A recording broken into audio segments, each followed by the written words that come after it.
22ஆம் அதிகாரம். உன் சகோதரனுடைய மாடாவது ஆடாவது வழி தப்பி போகிறதைக் கண்டாயானால் அதைக் காணாதவன் போல் இராமல் அதை உன் சகோதரன் இடத்துக்கு திரும்பிக் கொண்டு போக கடவாய். உன் சகோதரன் உனக்கு சமீபமாய் இராமலும் உனக்கு அறிமுகமாய் இராமலும் இருந்தால் நீ அதை உன் வீட்டிற்கு கொண்டு போய் அதை உன் சகோதரன் தேடி வரும் மட்டும் உன்னிடத்திலே வைத்து அவனுக்கு திரும்பிக் கொடுக்க கடவாய். அப்படியே அவன் கழுதையை குறித்தும் செய்ய கடவாய். அவன் வஸ்திரத்தை குறித்தும் அப்படியே செய்ய கடவாய். உன் சகோதரன் இடத்திலிருந்து காணாமற் போனவைகளில் எதையாகிலும் கண்டுபிடித்தாயானால் அப்படியே செய்ய கடவாய். அவைகளை நீ காணாதவன் போல் விட்டு போகலாகாது.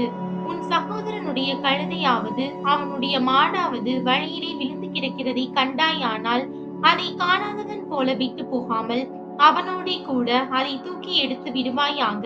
புருஷரின் உடைகளை ஸ்திரீகள் தரிக்கலாகாது, ஸ்திரீகளின் உடைகளை புருஷர் தரிக்கலாகாது.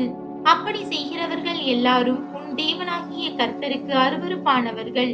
வழி அருகே ஒரு மரத்திலாவது தரையிலாவது குஞ்சுகள் ஆயினும் முட்டைகள் ஆயினும் உள்ள ஒரு குருவிக்கூடு உனக்கு தென்படும் போது தாயானது குஞ்சுகளின் மேலாவது முட்டைகளின் மேலாவது அடைகாத்து கொண்டிருந்தால் நீ குஞ்சுகளோடே தாயையும் பிடிக்கலாகாது. தாயை போகவிட்டு குஞ்சுகளை மாத்திரம் எடுத்துக்கொள்ளலாம். அப்பொழுது நீ நன்றாயிருப்பாய், உன் நாட்களும் நீடித்திருக்கும். நீ புது வீட்டை கட்டினால் ஒருவன் உன் மெத்தையில் இருந்து விழுகிறதினாலே நீ இரத்த பழியை உன் வீட்டின் மேல் சுமத்திக் கொள்ளாதபடிக்கு அதற்கு கைப்பிடி சுவரை கட்ட வேண்டும். உன் திராட்சை தோட்டத்திலே பற்பல விதமான விதியை விதைக்காயாக. இப்படி செய்தால் நீ விதைத்தவைகளின் பயிரையும் திராட்சை தோட்டத்தின் பலனையும் தீட்டுப்படுத்துவாய். மாட்டையும் கழுதையையும் பிணைத்து உழாதிருப்பாயாக.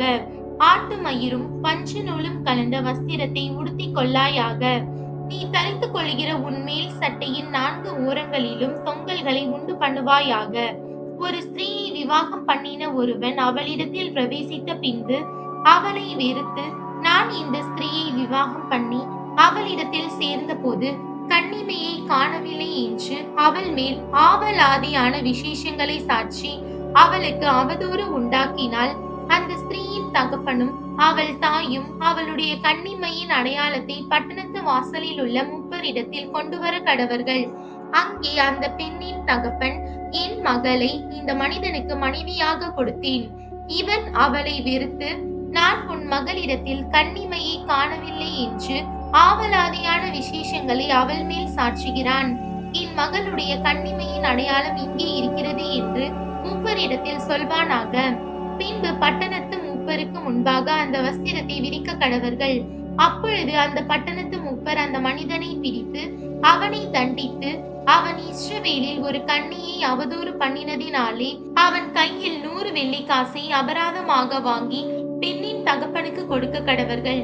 அவளோ அவனுக்கு மனைவியாய் இருக்க வேண்டும். அவன் தன் ஜீவனுள்ளளவும் அவளை தள்ளிவிடக் கூடாது. அந்த பெண்ணிடத்தில் கன்னிமை காணப்படவில்லை என்னும் சங்கதி மெய்ப்பட்டதேயானால் அந்த பெண்ணை அவள் தகப்பனுடைய வீட்டு வாசலுக்கு முன்பாக கொண்டு வந்து, அவள் இஸ்ரவேலில் மதிகெட்ட காரியத்தை செய்து தன் தகப்பன் வீட்டிலே வேசித்தனம் பண்ணினபடியினாலே அவளுடைய பட்டணத்து மனிதர் அவளை கல்லெறிந்து கொல்ல கடவர்கள். இப்படியே தீமையை உன் நடுவில் இருந்து விலக்க கடவாய். புருஷனுக்கு விவாகம் பண்ணப்பட்ட ஸ்திரீயோடு ஒருவன் சயனிக்க கண்டுபிடிக்கப்பட்டால் அந்த ஸ்திரீயோடு சயனித்த மனிதனும் அந்த ஸ்திரீயும் இருவரும் சாக வேண்டும். இப்படியே தீமையை இஸ்ரவேலில் இருந்து விலக்க கடவாய். கன்னிகையான ஒரு பெண் ஒருவனுக்கு நியமிக்கப்பட்டிருக்கையில் மற்றொருவன் அவளை ஊருக்குள்ளே கண்டு அவளோடே சயனித்தாள். அப்பொழுது அந்த பெண் ஊருக்குள்ளிருந்தும் கூக்குரல் இடாததினாலும் அந்த மனிதன் பிறனுடைய மனைவியை கற்பழித்தபடியினாலும் இருவரையும் அந்த பட்டணத்து வாசலுக்கு முன் கொண்டு போய் அவர்கள் மேல் கல்லெறிந்து கொல்ல கடவீர்கள். இப்படியே தீமையை உன் நடுவில் இருந்து விலக்க கடவாய்.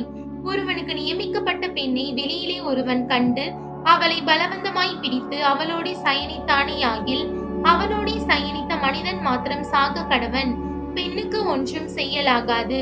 பெண்ணின் மேல் சாவுக்கு ஏதுவான குற்றம் இல்லை. இக்காரியம் ஒருவன் மற்றொருவன் மேல் எழும்பி அவனுடைய ஜீவனை வாங்கினது போல இருக்கிறது. வெளியிலே அவன் அவளை கண்டுபிடித்தான். நியமிக்கப்பட்ட பெண் அப்பொழுது கூக்குரலிட்டும் அவளை காப்பாற்றுவார் இல்லாமற் போயிற்று. நியமிக்கப்படாத கன்னியா ஸ்திரீயாகிய ஒரு பெண்ணை ஒருவன் கண்டு கையை பிடித்து அவளோட சயனிக்கையில் அவர்கள் கண்டுபிடிக்கப்பட்டால் அவளோடு சயனித்த மனிதன் பெண்ணின் தகப்பனுக்கு 50 வெள்ளிக்காசை கொடுக்க கடவன். அவன் அவளை கற்பழித்தபடியினால் அவள் அவனுக்கு மனைவியாய் இருக்க வேண்டும். அவன் உயிரோடு இருக்கும் அளவும் அவளை தள்ளிவிடக் கூடாது. ஒருவனும் தன் தகப்பனுடைய மனைவியை சேரலாகாது. தன் தகப்பன் மானத்தை அவன் வெளிப்படுத்தலாகாது.